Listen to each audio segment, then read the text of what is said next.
Doni Salmanan tak akan kehilangan harta kekayaannya setelah hakim memvonisnya bersalah dan harus menjalani hukuman penjara 4 tahun. Dia hanya harus membayar denda 1 miliar rupiah. Jika denda tak dibayar, maka akan diganti dengan kurungan penjara 6 bulan.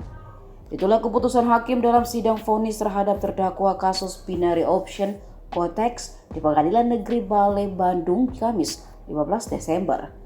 Menurut Ketua Majelis Hakim Ahmad Satibi, Doni terbukti melakukan tindak pidana menyebarkan berita bohong. Ahmad mengatakan terdakwa Doni Salmanan tidak terbukti secara sah dan meyakinkan bersalah melakukan tindak pidana, sebagaimana dalam dakwaan kedua penuntut umum yakni terkait tindak pidana pencucian uang.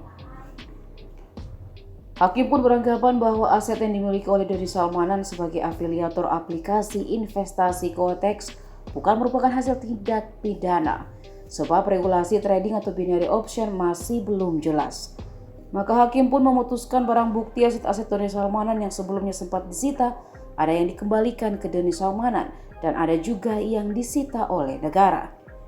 Kasih Intel Kejari Kabupaten Bandung Mumu mengatakan hakim memutuskan Doni Salmanan terbukti terjerat pasal alternatif pertama, pasal 45 ITE dan tidak terbukti terkait tindak pidana pencucian uang.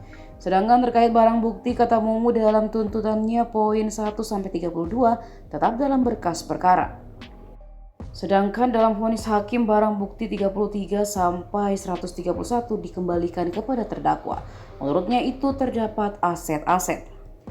Namun Mumu tidak bisa menjelaskan secara rinci terkait aset apa saja yang dikembalikan kepada Doni Salmanan.